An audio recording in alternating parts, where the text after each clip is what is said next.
यहाँ पे हो सकता है 120 भी डिफेंड हो जाए, 100 रन भी डिफेंड हो जाए, हो सकता है 100-150 रन भी कोई मार दे, लेकिन लो स्कोरिंग मैच यहाँ पे होने वाला है ऐसे वाहियात और घटिया ग्राउंड में और बकवास पिच पे, जिसको अभी सुनने में आ रहा है आर्टिफिशियली इन्होंने घास उगाई है पिछले 3 महीने में। बड़े दिन के बाद भाई ऐसी पिच देखी है जिसमें सीमर के लिए भी मूवमेंट है और स्पिनर के लिए भी मूवमेंट है। और कुल मिलाकर सवाल ये उठ रहा था कि यार ये पिच T20 वाली पिच नहीं है और क्या इससे क्रिकेट वाकई में प्रमोट हो पाएगा, ये सवाल भी अपने आप में बड़ा चला था। क्योंकि तो मोहम्मद आमिर के आते ही इस बॉलिंग अटैक में जान आ गई। आई थिंक पाकिस्तान डेंजरस बनता है, बिकॉज शाहिनशाह अफरीदी थे, नसीम शाह, हारिस राउफ, अब all said and done, but Mohammad Amir ने इंडिया के बैट्समैनों को आज नहीं पहले से साइकोलॉजिकल भी थोड़ा रहता है। आई डोंट नो वो स्पिन अटैक क्या करेंगे। इमाद जैसा जो बॉलर है, by the way, Imad Nawaz से तो एनी डे बेटर ही है ना। नहीं, इमाद इज डेंजरस बॉस, वही बोल रहा हूं।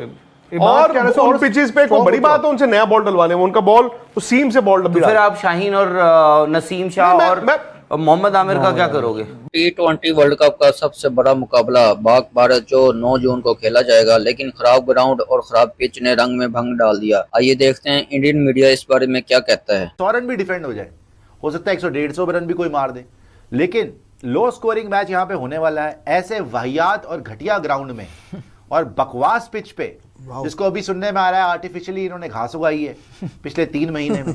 तो उस घास के ऊपर कोई भाग रहा है तो बेचारा अगर डाइव मारेगा या स्लिप करेगा तो वैसे ही गया, उसका घुटना गया या गिट्टा गया, कुछ तो गया, वो उसको वहां पे रिस्क है। पिच के ऊपर अनइवन बाउंस जा रहा है, कोई बॉल इतनी ऊपर हाई बाउंस कर रही है, कोई इतनी नीचे रह रही है, बाहर जा रही है, अंदर आ रही है, स्विंग भी मिल रहा है, सीम भी मिल रहा है, पर खच्चे उड़ा के रख दिया भाई बैटर के। अच्छा, बड़े दिन के बाद भाई ऐसी पिच देखी है जिसमें सीमर के लिए भी मूवमेंट है और स्पिनर के लिए भी मूवमेंट है। मतलब स्पिनर को भी यहां पे टर्न मिल रहा है और पेसर को भी यहां पर इफेक्टिवली सीम मूवमेंट मिल रही है। मतलब स्पिनर भी विकेट लेगा, पेसर भी विकेट लेगा। के ऊपर इन्होंने इंडिया पाकिस्तान क्या सोच के रखा है समझ में नहीं आ रही। और उस दिन भाई वही बोलूंगा जो मिड इनिंग्स में बोला था, ये तकदीर जिसके साथ देगी ना, यहां पर अब कोई स्किल नहीं है, कोई एक्सपीरियंस नहीं है, बिल्कुल भाड़ में गई ये सारी चीजें। चाहे इंडिया की टीम ऑन पेपर पाकिस्तान से बहुत आगे लगे, लेकिन भाई ये पिच के मद्देनजर और स्पेशली ये ग्राउंड, बड़ा ग्राउंड है, घटिया आउटफील्ड है, इसके मद्देनजर मैं यही बोलूंगा जिसका ऊपर वाले ने उस दिन साथ दे दिया वो मैच जीत जाएगा। बिकॉज यहां पे कुछ भी हो सके भैया, कुछ भी हो सके। और ऐसी ही पिचेस आपको वेस्ट इंडीज में भी मिलेंगी। वेस्ट इंडीज में भी स्लो पिचेस हैं, आउटफील्ड इतनी बुरी नहीं है, लेकिन पिचेस स्लो ही मिलेंगी आपको। इतना हाई स्कोरिंग गेम्स नहीं मिलने वाली वेस्ट इंडीज में। डैलिस में जरूर ही आपको हाई स्कोरिंग गेम मिल सकती है, लेकिन वेस्ट इंडीज में और ये न्यूयॉर्क में ये नहीं होने वाला। और ये पिच और ये ग्राउंड वाकई ही डरा रहा है पाकिस्तानियों को। ये एक्चुअली उम्मीद दे रहा होगा, पाकिस्तान की टीम को उम्मीद दे रहा होगा, चलो भाई ये तो एक जुए जैसी पिच है, जिसकी लॉटरी निकल गई वो जीत गया।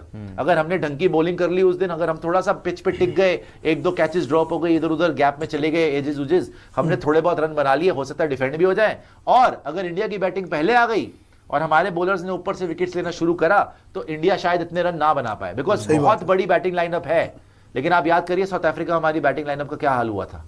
जब भी इस तरीके की हमें पिच मिली है ना, सिवाय विराट कोहली के किसी से बैटिंग होती नहीं है ऐसी पिच के ऊपर।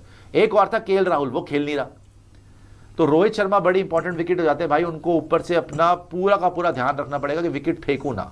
और विराट और रोहित को डिसाइड करना पड़ेगा अगर बैटिंग पहले आती है कि भाई क्या 140 150 हमें मंजूर है इतना। बिकॉज भाई ये तो आतंक है पिच। साउथ अफ्रीका के लिटरली माफिया मांगनी पड़ गई उनको, श्रीलंका वालों ने उनकी हालत खराब कर दी थी, लक्षित हालत खराब। अमेरिका में जब T20 वर्ल्ड कप कराने की बात आई तो कहा गया कि जी वर्ल्ड कप को प्रमोट करना है, लेकिन जिस तरह की पिच साउथ अफ्रीका के पहले मैच में दिखाई पड़ी लंका के सामने, उसको देखकर लगा कि यार क्रिकेट की लंका तो नहीं लगा दी। साउथ अफ्रीका ने श्रीलंका को 6 विकेट से हरा दिया। उनकी शुरुआत जो है वो बड़ी शानदार रही, लगातार 8 मैचेस श्रीलंका के सामने वो जीत चुके हैं। लेकिन जिस तरह की पिच थी उसे देखकर फैंस के मन में आया कि यार T20 क्रिकेट को क्या टेस्ट क्रिकेट बना दिया गया।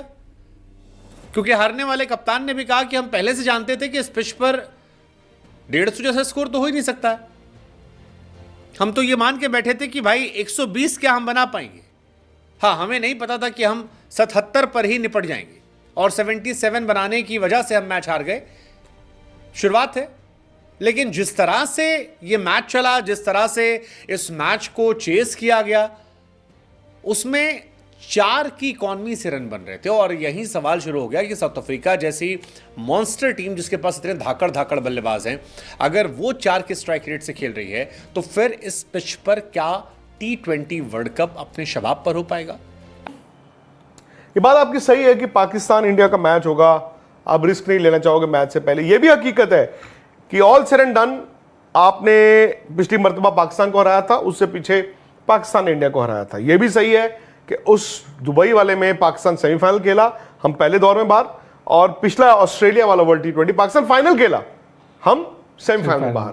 मोहम्मद आमिर के आते ही इस बॉलिंग अटैक में जान आ गई। आई थिंक पाकिस्तान डेंजरस बनता है, बिकॉज शाहिनशाह अफरीदी थे, नसीम शाह, हारिस राउफ, अब all said and done. But Mohammad Amir ने इंडिया के बैट्समैनों को आज नहीं, पहले से साइकोलॉजिकल भी थोड़ा रहता है। आई डोंट नो वो स्पिन अटैक क्या करेंगे। इमाद जैसा जो बॉलर है, बाय द वे, इमाद को नवाज से तो एनी डे बेटर ही है ना। नहीं, इमाद इज डेंजरस बॉस, वही बोल रहा हूँ। और उन पिचेस पे कोई बड़ी बात है उनसे नया बॉल डलवाने में, उनका बॉल तो सीम से बॉल डल। फिर आप शाहीन और नसीम शाह और मोहम्मद आमिर का क्या करोगे? भाई हो सकता है मोहम्मद आमिर और शाहीन ही कर रहे हो नया बॉल। मैं कह रहा हूं उनकी बॉलिंग मुझे लगता है कि बेटर हुई है, बिकॉज उस टाइम पे शादाब और नवाज भी अच्छा बॉल डाल रहे थे। आज नवाज है नहीं, उनकी जगह इमाद आ गए, विच आई थिंक इज बेटर।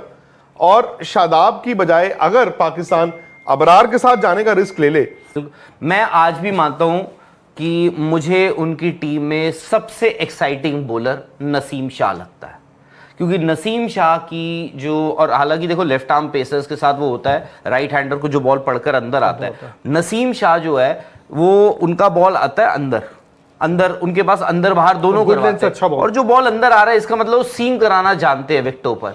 तो मुझे तो, और उनके पास पेस है, वो एक्शन है, सब कुछ है, वो मतलब चढ़ता है उनका बॉल पड़कर। मुझे उनकी टीम में सबसे डेंजरस बॉलर जो है, आपको याद होगा वो मैच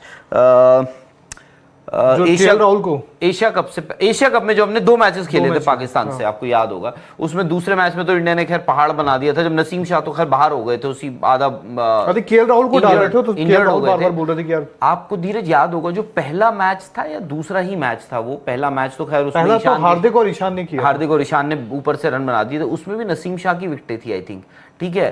और दूसरे मैच में भी आपको याद है कि नसीम शाह ने एक बॉल डाला था, शुभमन गिल को डाला था आई थिंक, वो उन्होंने थर्ड मैन पे मारा था, वहां पे हारिस रऊफ ने या किसी ने, शाहीन ने उनका कैच छोड़ दिया था। और उसके बाद उस मैच में, दूसरे मैच की बात कर रहा हूं मैं, तो पता नहीं मुझे, अगर आप उनकी बॉलिंग अटैक देखो, मैं मानता हूं अच्छा बॉलिंग अटैक है उनका, प्रोवाइडेड वो अपना काम कर दें। ये है कि शाहीन का भी है कि वो डेथ में अब स्लोअर का बहुत इस्तेमाल करते हैं, वो सब चीजें हैं, उनका बॉलिंग अटैक अच्छा